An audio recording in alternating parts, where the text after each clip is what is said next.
ഈശോ മിശിഹായ്ക്കും സ്തുതിയായിരിക്കട്ടെ. എൻ്റെ പേര് ഫാദർ മാത്യു ഏലന്താനം. ഞാൻ ക്ലരീഷ്യൻ സഭാംഗമാണ്. ഇപ്പോൾ ബാംഗ്ലൂരിൽ നോയിഷറ്റ് ഹൗസിൽ ശുശ്രൂഷ ചെയ്യുന്നു. ഏതാണ്ട് 31 വർഷം ഞാൻ ആന്ധ്രാപ്രദേശിൽ ജോലി ചെയ്തിരുന്നു. അതിനുശേഷം 6 വർഷം ബാംഗ്ലൂരിൽ ജോലി ചെയ്യുന്നു.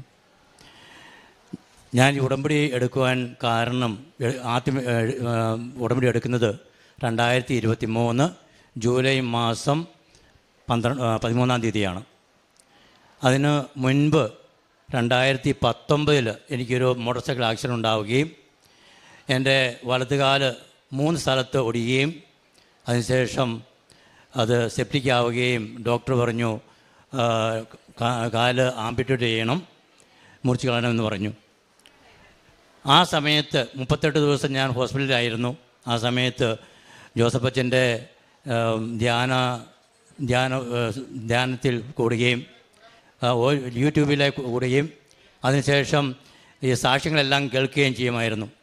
അപ്പോൾ ഞാനൊരു പ്രാർത്ഥനയായിട്ട് മാതാവിനോട് പറയാമായിരുന്നു, മാതാവേ എൻ്റെ കാല് മുറിച്ചു മാറ്റാൻ അങ്ങ് അനുവദിക്കരുത് എന്ന്. എൻ്റെ പ്രാർത്ഥന മാതാവ് കേട്ടു. അതിനുശേഷം എനിക്ക് ഇവിടെ വരണമെന്നുണ്ടായിരുന്നു, പക്ഷേ എനിക്ക് സാധിച്ചില്ല. അതിനുശേഷം 2023 ജൂൺ മാസം 5-ാം തീയതി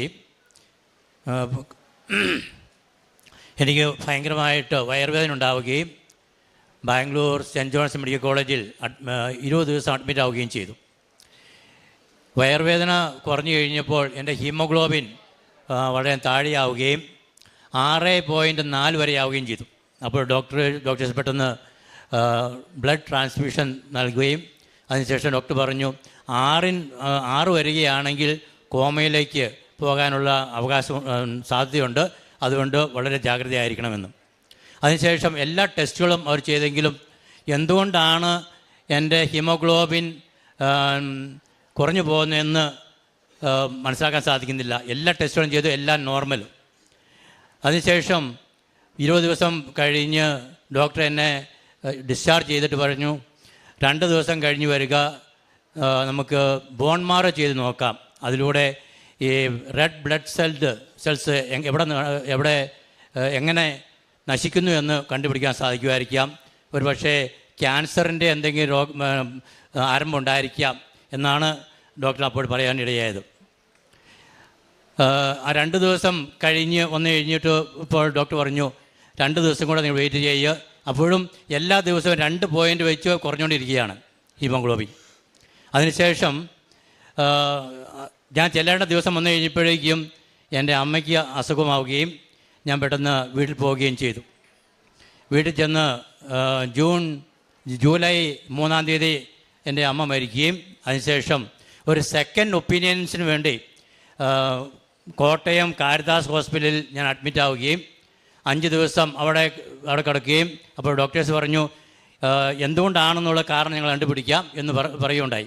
പക്ഷേ 5-ാം ദിവസം ഡോക്ടർ പറയുകയാണ് എല്ലാം നോർമലാണ്, എവിടെയും ഈ ബ്ലഡ് ലീക്ക് ആവുന്നതായിട്ടൊന്നും കാണുന്നില്ല, അതുകൊണ്ട് എന്താണ് കാരണമെന്ന് ഞങ്ങൾക്ക് മനസ്സിലാക്കാൻ സാധിക്കുന്നില്ല, അതുകൊണ്ട് ബാംഗ്ലൂർ തിരിച്ചു പോകുമ്പോൾ അവിടെ വെച്ച് ഉടൻ തന്നെ ബോൺ മാറോ ചെയ്യുക എന്ന് അദ്ദേഹം നിർദ്ദേശിക്കുകയും ചെയ്തു. അതിനുശേഷം ഞാൻ ഡിസ്ചാർജായി വീട്ടിലേക്ക് പോരുന്ന വഴിക്ക് എൻ്റെ അനിയൻ ജോസ് ചോദിച്ചു, അച്ഛന് എൻ്റെ കൂടെ നാളെ കൃപാസനത്തിൽ വരാൻ സാധിക്കുമോ എന്ന്. എനിക്ക് കാര്യമായിട്ടുള്ള വിശ്വാസമൊന്നുമില്ലായിരുന്നു. കാരണം എന്താണെന്ന് ചോദിച്ചു കഴിഞ്ഞാൽ കൃപാസനത്തെപ്പറ്റി പലപ്പോഴും നെഗറ്റീവായിട്ട് ഞാൻ കേട്ടിട്ടുണ്ടായിരുന്നു. ഇതൊരു ഫ്രോഡാണ്.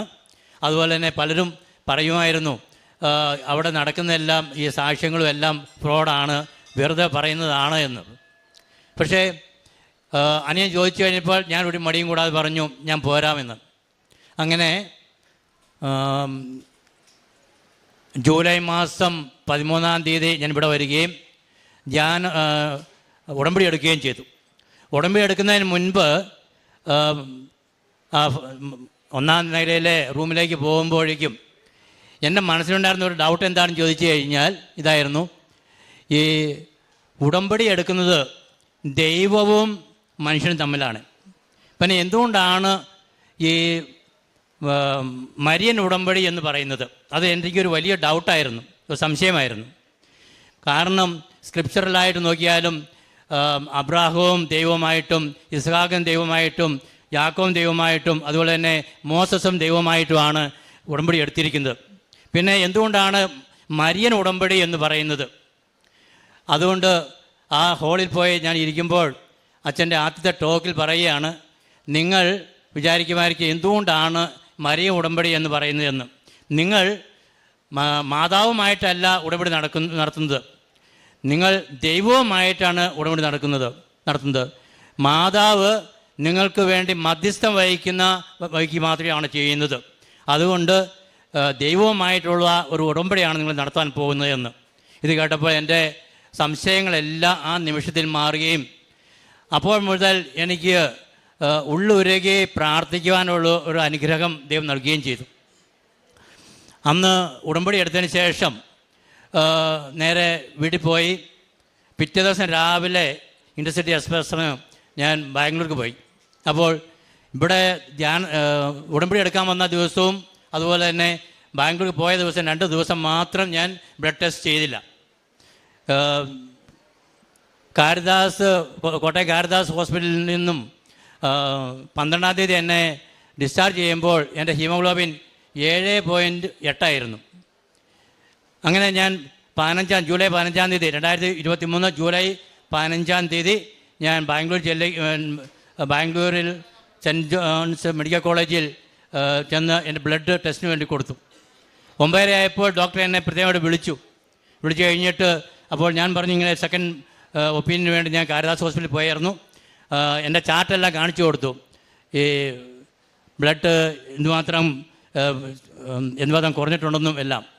അത് കഴിഞ്ഞിട്ട് അദ്ദേഹം നോക്കിയിട്ട് പറഞ്ഞു, അച്ഛൻ കാരിദാസ് ഹോസ്പിറ്റലിൽ നിന്നും ഡിസ്ചാർജ് ചെയ്യുന്ന ദിവസം 7.8 ആയിരുന്നു. അത് ഇന്ന് 8 ആയിട്ടുണ്ട്, 2 പോയിൻ്റ് കൂടിയിട്ടുണ്ട്. അതുകൊണ്ട് 2 ദിവസം കൂടി വെയിറ്റ് ചെയ്യുക, അതിനുശേഷം ബോൺ മാറോ ചെയ്യാം എന്ന്. അന്ന് മുതൽ എല്ലാ ദിവസവും ഞാൻ വേറെ മരുന്നുകളോ ഒന്നും ഞാൻ കഴിച്ചില്ല. അന്ന് മുതൽ എല്ലാ ദിവസവും 2 പോയിൻ്റ് വീതം കയറിയാണ് ചെയ്തത്. ഇന്ന് കഴിഞ്ഞ വെള്ളിയാഴ്ച ഞാൻ ചെയ്ത് കഴിഞ്ഞപ്പോൾ കാണുന്നത് 14.7 എൻ്റെ ഹീമോഗ്ലോബിൻ. ദൈവം ചെയ്ത ഈ വലിയ അനുഗ്രഹത്തിന് ദൈവത്തിന് യേശുവിനും അതുപോലെ തന്നെ മാതാവിനും വളരെയധികം നന്ദി പറയുന്നു. അതുപോലെ തന്നെ വേറെ ഞാൻ ഉടമ്പടി പുതുക്കിയ സമയത്ത് വേറെ പല എൻ്റെ ആവശ്യങ്ങൾ ഞാൻ കൊടുത്തിരുന്നു. ഒന്നാമത് എനിക്ക് ജോയിൻറ്റ് പെയിൻസ് ഉണ്ടായിരുന്നു. എൻ്റെ എല്ലാ ജോയിൻറ്റ്സും വളരെ പെയിനായിരുന്നു. അപ്പോൾ ഈ തൈലവും അതുപോലെ തന്നെ ഉപ്പും ഉപയോഗിച്ചതുകൊണ്ട് ആ വേദന എല്ലാം മാറിക്കിട്ടി. അതുപോലെ തന്നെ എനിക്ക് ഷുഗർ എന്ന് പറഞ്ഞു കഴിഞ്ഞാൽ 17 വർഷമായിട്ട് ഷുഗർ. അപ്പോൾ 525 ആയിരുന്നു.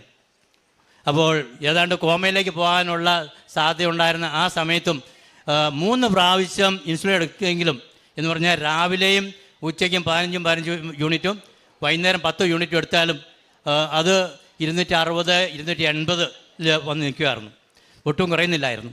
എന്നാൽ ഈ തൈലം ഉപയോഗിക്കുകയും ഉപ്പ് ഉപയോഗിക്കാൻ തുടങ്ങിയപ്പോൾ തൊട്ട് ഞാൻ ഈ ഇൻസുലിൻ ഉപയോഗിക്കുന്നത് ഇപ്പോൾ രാവിലെ 15 വൈകുന്നേരം 15 ഉള്ളൂ. പക്ഷേ അത് എൻ്റെ ഷുഗർ 113 കുറഞ്ഞു. മാതാവും ഈശോയും ചെയ്ത വലിയ ഈ അത്ഭുതത്തിന് ഞാൻ നന്ദി പറയുന്നു.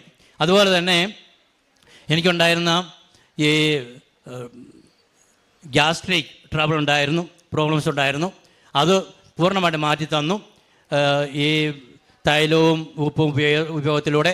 അതുപോലെ തന്നെ പൈൽസും അതുപോലെ തന്നെ അൾസറും ഉണ്ടായിരുന്നു. ഇത് പൂർണ്ണമായിട്ടും ഞാൻ വേറെ മരുന്നൊന്നും ഉപയോഗിച്ചില്ല, പൂർണ്ണമായിട്ടും എനിക്ക് മാറ്റിത്തരികയുണ്ടായി. ഇനി എൻ്റെ ഞാൻ നടത്തിയ ഓരോ കാരുണ്യ പ്രവർത്തികളെ പറ്റി പറയുകയാണെങ്കിൽ, ബാംഗ്ലൂരിൽ വെച്ച് എല്ലാ ആഴ്ചയിലും ഒരു പ്രാവശ്യമെങ്കിലും അവിടെ mentally retarded and physically handicapped ചിൽഡ്രനുണ്ട്. അവരുടെ അടുത്ത് പോവുകയും അവരെ ഫീഡിങ് ചെയ്യുകയും അവർക്ക് ഭക്ഷണം കഴിക്കാൻ സാധിക്കുകയില്ല. അപ്പോൾ നേരെ അവരുടെ വായിൽ നമ്മൾ സ്പൂണുകൾ വെച്ച് കൊടുക്കണം. അങ്ങനെ നടത്തി കൊടുക്കുകയും അതിലൂടെ അവരെ കാണുമ്പോൾ എനിക്ക് തോന്നുന്ന ഒരേ ഒരു അനുഭവം എന്താണെന്ന് ചോദിച്ചാൽ ഈശോയെ കാണുന്ന പോലെ എനിക്ക് തോന്നുന്നത്.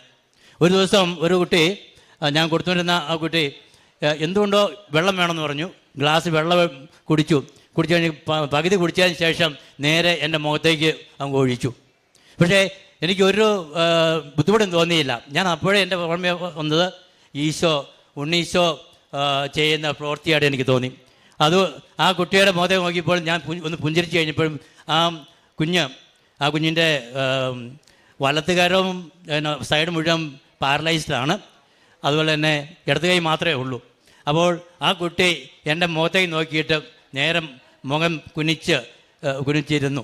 അതിനുശേഷം ആ കുട്ടി എപ്പോൾ ചെന്ന് കഴിഞ്ഞാലും പിന്നീട് ഒരിക്കലും ഞാൻ ചെന്ന് കഴിഞ്ഞാൽ അന്നേരം പറയും എനിക്ക് ചോറ് മേടിച്ച് തരണം എന്ന് പറഞ്ഞുകൊണ്ട് പറയാൻ സാധിക്കുകയില്ല, എന്നാലും കാണിച്ചു കഴിഞ്ഞ് എന്നെക്കുറിച്ച് മേടിപ്പിക്കായിരുന്നു.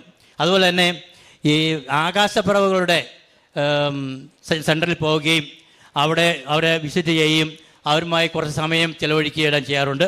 അതുപോലെ തന്നെ ഓൾഡ് ഏജ് ഹോമിൽ പോയി അവരുമായി സംസാരിക്കുകയും അവരുടെ ആ ബുദ്ധിമുട്ടുകളെല്ലാം കേൾക്കുകയും അവരെ സമാധാനിപ്പിക്കുകയും ഒക്കെ ചെയ്യാറുണ്ട്. ഇങ്ങനെ അതുപോലെ തന്നെ എൻ്റെ വേറെ പ്രവർത്തികൾ പറയുമ്പോൾ ഈ ഇവിടുന്ന് വാങ്ങിക്കുന്ന പത്രം അത് മലയാളത്തിലും ഇംഗ്ലീഷിലും തമിഴ്, കന്നഡ, തെലുങ്ക്, ഹിന്ദി ഈ ലാംഗ്വേജിലുള്ള എല്ലാം ഓരോ കെട്ട് പത്രങ്ങൾ കൊണ്ടുപോവുകയും എല്ലാവർക്കും എൻ്റെ അനുഭവം അവർക്ക് പറഞ്ഞതിന് ശേഷം അവർക്ക് കൊടുക്കുകയും അതുപോലെ തന്നെ അതിന് മുൻപ് പ്രാർത്ഥിച്ച് ഈ തൈലവും ഉപ്പും അതിൽ വിതറുകയും ചെയ്ത് കൊടുക്കാറുണ്ട്. അപ്പോൾ അതിലൂടെ ദൈവം എനിക്ക് വളരെയധികം അനുഗ്രഹങ്ങൾ നൽകുകയുണ്ടായി.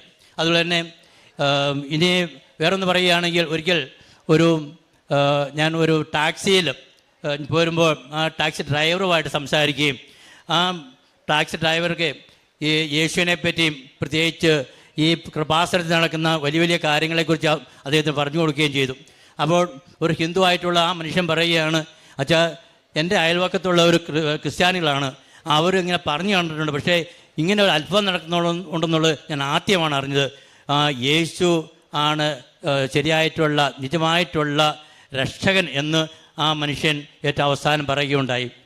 അതുപോലെ തന്നെ ഈ എൻ്റെ ആധ്യാത്മിക ജീവിതത്തിൽ വളരെയധികം അനുഗ്രഹങ്ങൾ ദൈവം നൽകി.